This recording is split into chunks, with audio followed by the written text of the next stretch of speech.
Yowie wowie, WWE Payback is right around the corner, and there are so many matches on this card that we are looking forward to. So many matches that don't include the Bloodline, Roman Reigns, Drew McIntyre. So many big WWE superstars that we're used to seeing on premium live events. We have matches with The Miz, LA Knight. We have Rhea Ripley wrestling, defending her title again. So let's dive right into it. But before we can do that, if you haven't already, please subscribe down below to stay up to date with all things from Joey Karni and the Angle Podcast right here on YouTube. And if you haven't yet, also hit that bell, stay up to date with all the notifications. Like I said, right here on YouTube. So let's dive into some matches for WWE Payback 2023. First up, we have the United States Championship match. Rey Mysterio will be defending his United States Championship against the former champion, Austin Theory. Now, on SmackDown a few weeks ago, Austin Theory defeated LA Knight to earn this opportunity where he really should have had it in the first place because, well,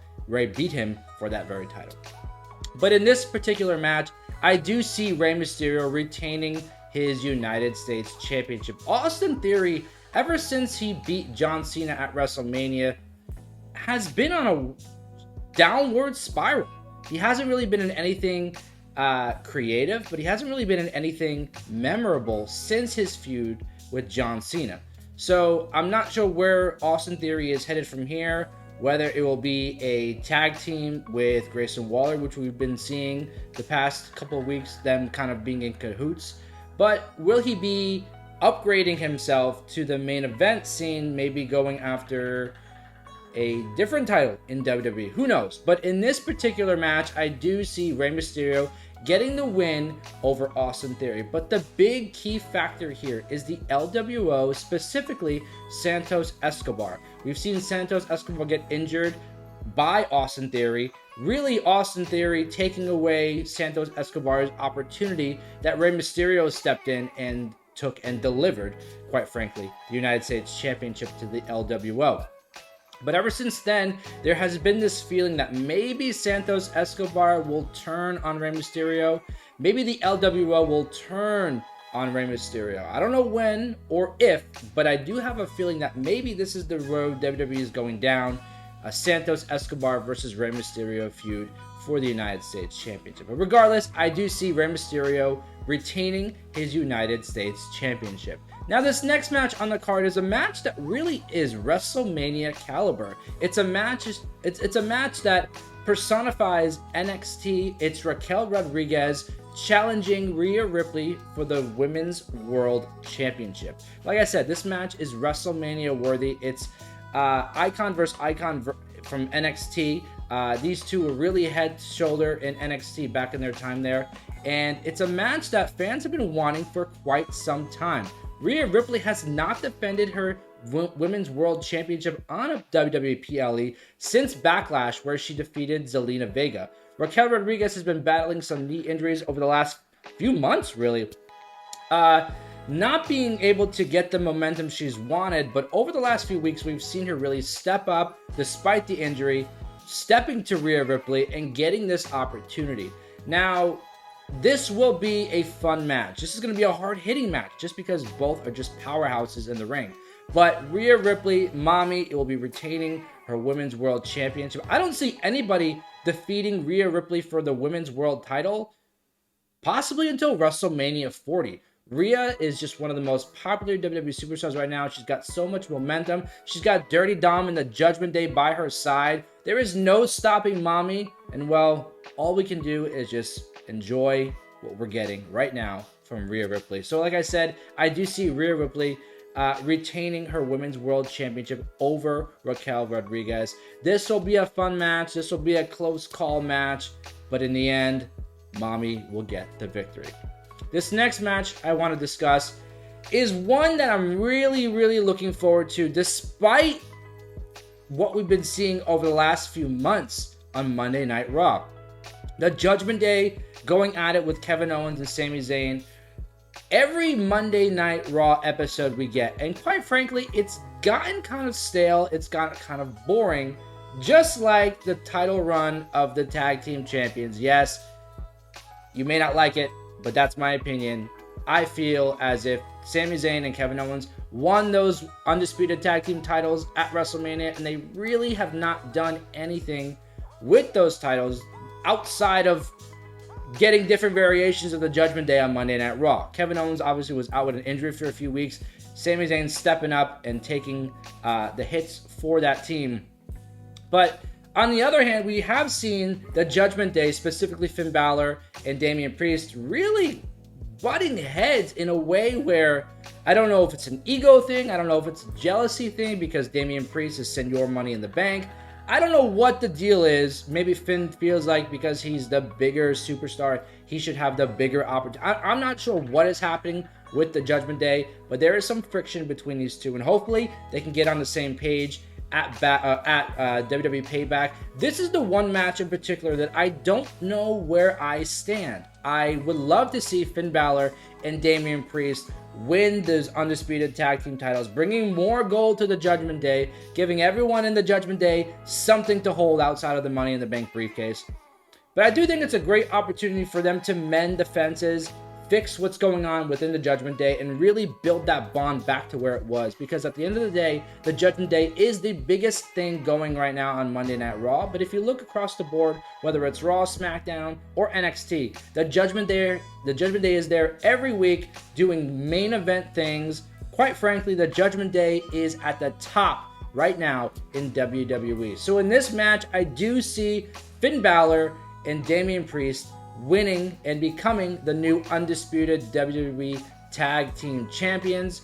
Like I said, again, I could see Kevin Owens and Sami Zayn retaining those titles as well. The key factor here in this match in particular is JD McDonough, who's been sticking his big head in the Judgment Day business over the last few weeks, costing people matches, really showing that rift where it really does lie between Finn Balor and Damian Priest. So maybe JD McDonough gets involved, costs Judgment Day the match by mistake, or maybe on purpose. Who knows where the storyline is going. But either way, this match, because it's a no disqualification, no rules, I don't even know what it is, street fight, it's going to be a funner. It's going to be fun. It's going to be a banger. And we can expect great action from this tag team match. Either way, I'll be happy with whoever wins because this match in particular will be a fun match. But the match that I'm looking forward to most on this card, because it's just something different, it's something fresh. This storyline has been doing so many great things. It's LA Knight, versus The Miz. We haven't seen The Miz compete on a PLE in a very long time, but also have a really good in-depth storyline that's entertaining. We've seen LA Knight drag The Miz through the mud, and we've seen The Miz impersonate LA Knight on Monday Night Raw. I love the tribute to Bray Wyatt that LA Knight did on SmackDown, tying it in, blurring the lines between reality and storyline with his promo against The Miz. This match in particular is the one that I'm most excited for. I think it's going to be fun. I think it's going to be entertaining. The Miz is going to show the world once again why he is really an underrated superstar in WWE. He puts over everybody. This guy has lost. I think he won one time this year. If that, he is just he's a fun character, but he's gonna make LA Knight look so great. And without a shadow of a doubt, I see LA Knight getting the win in this match. We've seen over the last few weeks, LA Knight really getting that push after SummerSlam that the fans have been wanting. The fans have been needing. They want more of LA Knight. He's all over the place in WWE. Really being one of the most, if not the most over WWE superstar in 2023 thus far.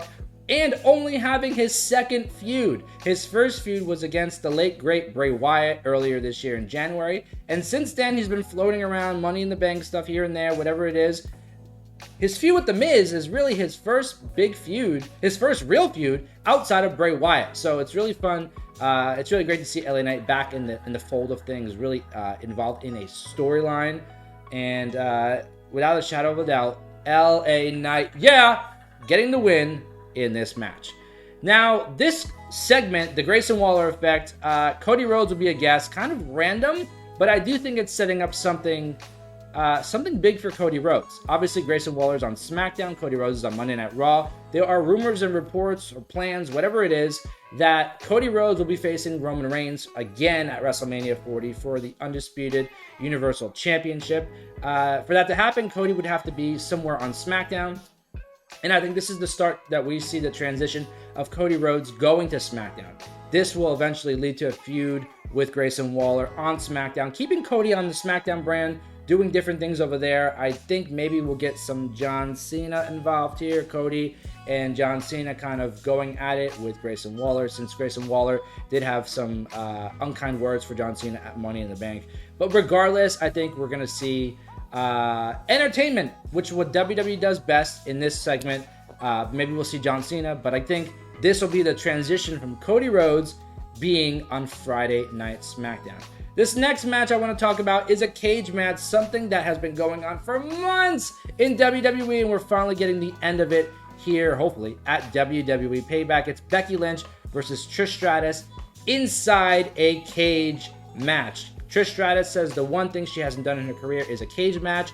Becky Lynch just wants to get out and done with this feud. I think that Becky Lynch wins this match. There's not much more to say just because we've been talking about it for months. It's been happening for months. It was supposed to happen at SummerSlam, got cut from the card. Now it's at Payback. Now it's a cage match, and I think that's what both women are looking for. That is payback. Becky Lynch looking for payback after Trish turning on her, losing those tag team titles earlier this year after WrestleMania. Trish Stratus looking for payback on Becky Lynch after what we saw on Monday Night Raw, putting her and Zoe Stark through a table. But regardless, this match will be fun. This match will be entertaining. But Becky Lynch will be winning this match, and hopefully they go their separate ways. There are rumors, or the streets are saying that Trish Stratus may be turning face again, going after Rhea Ripley. Who knows? Becky Lynch may be going to NXT, doing some things with Tiffany Stratton. Who knows? I think the most exciting thing about this feud is that when it's over, it's all new stuff, all new storylines, fresh content from WWE for both Becky Lynch and Trish Stratus. So without a shadow of a doubt, do I see Becky Lynch getting the win. She will be winning this cage match and hopefully ending this feud.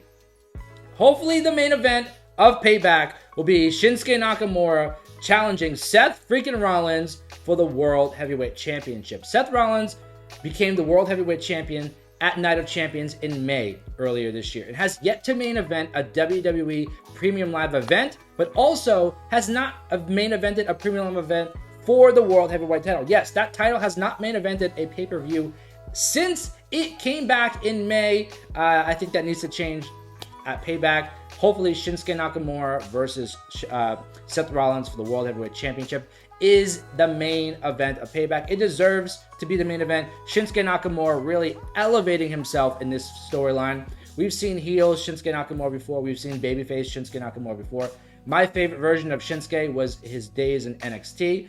Up until this heel turn, he has just been on another level. He's vicious. He's vile. He wants to ruin Seth's life, his family, but more importantly, he wants to end his career and his back, as we've seen. Shinsuke Nakamura, like I said, is on another level, but also we've seen the authentic side of Seth Rollins come out in this match where his back is injured. He's talking about it more. He's referencing more. We're seeing a more emotional, sensitive side of Seth Rollins that may be an opening for Shinsuke to get the win. But regardless of what happens in this match, I know it's going to be brutal. I know Seth's back is going to be hurting after this. But at the end of the night, we're going to be singing his song because Seth Rollins will be retaining the World Heavyweight Championship over Shinsuke Nakamura. But, and the big but here, will Damian Priest cash in his Money in the Bank? I think it happens at Payback. I think that Damian Priest goes to cash in on a beaten down Seth Rollins. But the Judgment Day, specifically Finn Balor and JD McDonough, cost Damian Priest, making him fail to cash in. Seth Rollins walks away, crawls away with the World Heavyweight Championship. Shinsuke Nakamura looks great, despite losing. The Judgment Day are falling apart, and Senor Money in the Bank is no more. That's what I think. If you haven't already, please subscribe down below. Stay up to date with all things from the Angle Podcast and me, Joey Karni, right here on YouTube. Hit that bell for notifications. I post shorts every day regarding WWE news and WWE content. And I would love for you to join the family here on YouTube. I will be live tweeting along the entire show at Payback, so you can follow me at The Angle Radio on Twitter. I want to thank you for tuning in, and I will see you at Payback. And before you go, please subscribe to binge more content right here on The Angle Podcast. Thanks for watching.